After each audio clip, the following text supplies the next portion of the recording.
श्री स्वामी समर्थ. सर्व स्वामी भक्तांना माझा नमस्कार.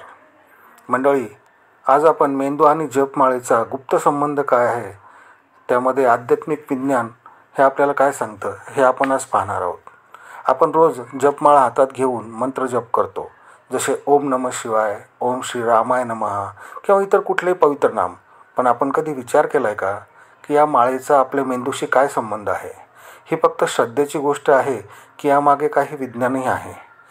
या भागात आपण अत्यंत साध्या भाषेत हे उलगडून पाहणार आहोत की जपमाळा म्हणजे काय, तिचा वापर का केला जातो किंवा तिच्या वापरामुळे मेंदूवर काय परिणाम होतो आणि अखेर या दोघांमधील गुप्त नातं नक्की काय आहे. तत्पूर्वी मित्रांनो, जर आपण आपल्या या चॅनलवर नवीन असाल तर आपल्या चॅनलला एक लाईक करून एक सबस्क्राईब नक्की करा. जपमाळा म्हणजे काय?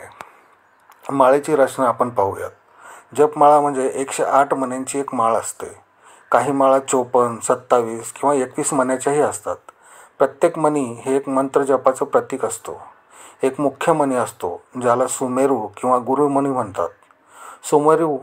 सुमेरू पार न करता उलटी दिशा घेत पुढचा फेरा केला जातो. यामध्ये विविध प्रकारच्या माळी पण आपण वापरतो. त्या कोणत्या? तर तुळशी माळा. विष्णू भक्तही तुळशी माळा वापरतात. रुद्राक्ष माळा, शिवभक्त रुद्राक्ष माळा वापरतात. आता चंदनमाळा ही माळा ध्यानासाठी उपयोगात आणली जाते. क्रिस्टल आणि स्फटिक माळा सकारात्मक ऊर्जा मिळवण्यासाठी वापरली जाते. मेंदूची कार्यप्रणाली आणि थोडक्यात ओळख. मेंदू म्हणजे काय? आपल्या शरीराचा सर्वात महत्त्वाचा भाग विचार, भावना, स्मृती, हालचाल याचं नियंत्रण केंद्र मुख्यतः 3 भागात विभागलेलं असतं.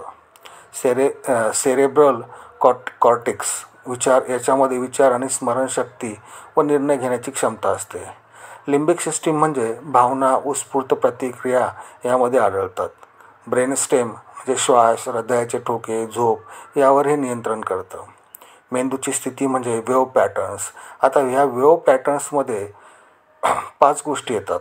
बेटा म्हणजे सतर्कता आणि चिंतन ह्या गोष्टीवर काम करतं.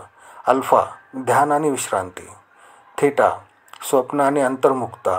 आणि डेल्टा खोल झोप. मंत्रजप अल्फा आणि थीटा मध्ये मेंदू आणतो.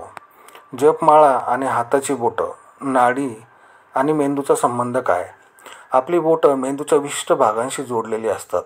जप करताना प्रत्येक मणी हाताच्या अंगठा आणि मध्यम अनामिका बोटांनी फिरवला जातो. प्राचीन हस्तमुद्रा विज्ञान सांगते अंगठा हा आत्मा ब्रह्माशी संबंधित आहे. तर्जनी ज्ञान आणि एकाग्रता दर्शवते, तर मध्यमा स्थिरता आणि धीर देण्यास मदत करते. अनामिका भावना आणि श्रद्धावर अवलंबून आहे, तर लहान बोट संवाद आणि संबंधाचं काम करते. या बोटांचा स्पर्श विशिष्ट मेंदू भागांना सक्रिय करतो. म्हणूनच जप करताना अंगठा आणि मध्यम अनामिका यांचा उपयोग केल्यास मेंदूची स्थिरता वाढते, म्हणजे ध्यान वाढते. मंत्रजप आणि मेंदूतील रासायनिक प्रक्रिया अशी होते की जप केल्याने आनंददायक हार्मोन्सची निर्मिती होते. चिंता, नैराश्य, भीती कमी होते. नियमित जपाने मेंदू रिवायर होतो. नवे न्यूरॉन कनेक्शन तयार होतात. न्यूरोप्लास्टिसिटी मध्ये मेंदू बदलतो. जप म्हणजे ध्यानासारखंच आहे. नियमित जप मेंदूच्या संरचनेत बदल घडवतो. स्मरणशक्ती, निर्णय क्षमता वाढते. वृत्ती सकारात्मक होते. जपमाळा आणि एकाग्रतेचा काय संबंध? माळ जपणे म्हणजे मन जपणे. प्रत्येक मणी फिरवताना एक मंत्र उच्चारला जातो. त्यामुळे मन सतत एका गोष्टीकडे केंद्रित राहतं. विचारांची गोंधळलेली अवस्था शांत होते. विचारांची एकाच दिशा ठरते. हीच ती एकाग्रता. आता साधकांचा अनुभव, प्रारंभी जेव्हा आपण ध्यानाला बसतो किंवा जप करायला बसतो तेव्हा सुरुवातीला आपलं मन भरकटतं. काही दिवसानंतर जप चालू झाल्यावर मन शांत व्हायला लागतं आणि नियमित सरावाने मन स्थिर आणि गूढ आणि शांत होतं. जपमाळा आणि मेंदूच्या डाव्या उजव्या भागाचा समन्वय आपण पाहू. मेंदूचे 2 भाग असतात, हे सर्वांनाच माहिती आहे. उजवा मेंदू आणि डावा मेंदू. आता उजव्या मेंदूमध्ये सर्जनशीलता, भावना आणि ध्यान असतं, तर डाव्या मेंदूमध्ये तर्कशुद्ध विचार, गणित, भाषा असतात. जप करताना दोन्ही भाग कार्यरत होतात. मंत्र उच्चारताना हा डाव्या भागामध्ये जातो, तर मणी फिरवणं म्हणजे हा उजवा भाग. म्हणजे दोन्ही भागात समतोल निर्माण होतो. जपमाळा, श्वास आणि मेंदू यांचे नाते. श्वास मंद होतो म्हणजे मेंदू शांत होतो. जप करताना श्वास आपोआप स्थिर होतो. मेंदू अल्फा व थीटा स्थितीत जातो. चिंता, तणाव, उद्वेग, राग कमी होतो. याचा मानसशास्त्रीय फायदा सर्व म्हणजे जप करणाऱ्यांना नक्कीच मिळतो. सूक्ष्मदेह, मेंदू आणि जपमाळा. आता सूक्ष्मदेह म्हणजे काय? शरीर, मन, प्राण, बुद्धी यांचा सूक्ष्म थर. मेंदू हा यांचं प्रवेशद्वार आहे. जपमाळा म्हणजे प्रवेशाची किल्ली आहे. जप करताना स्थूल विचारांपासून सूक्ष्म विचारांकडे वळणं म्हणजे बाहेरच्या गोष्टीपेक्षा आतल्या भावनांकडे लक्ष देणे असे होते आणि आत्मानुभूतीचा आरंभ होतो. आध्यात्मिक उन्नतीसाठी माळेचा उपयोग होतो. गुरु परंपरा आणि माळा. गुरु आपल्या शिष्याला माळा देतो. माळा म्हणजे जशी एक मंत्रशक्ती वाहिनी. जप हा साखळीतून प्रवाहित होणारी ऊर्जा आहे. योग्य श्रद्धा आणि नियमितता ही त्याची चावी आहे. मनाचे शुद्धीकरण करताना किंवा जप करताना अहंकार, द्वेष, ईर्ष्या या नकारात्मक भावना वितळतात. मेंदूतील निगेटिव्ह सर्किट्स निष्क्रिय होतात. करुणा, समर्पण, शांतता ही सक्रिय होत जाते. आता विज्ञान काय सांगतं? ध्यान करताना साधकांच्या मेंदूचा अभ्यास केला तेव्हा जप करताना अल्फा व थीटा वेव्हज वाढतात. ध्यानाच्या वेळेस फॉर्च्युनल कॉर्टेक्स म्हणजे निर्णय घेणारा भाग हा अधिक सक्रिय होतो.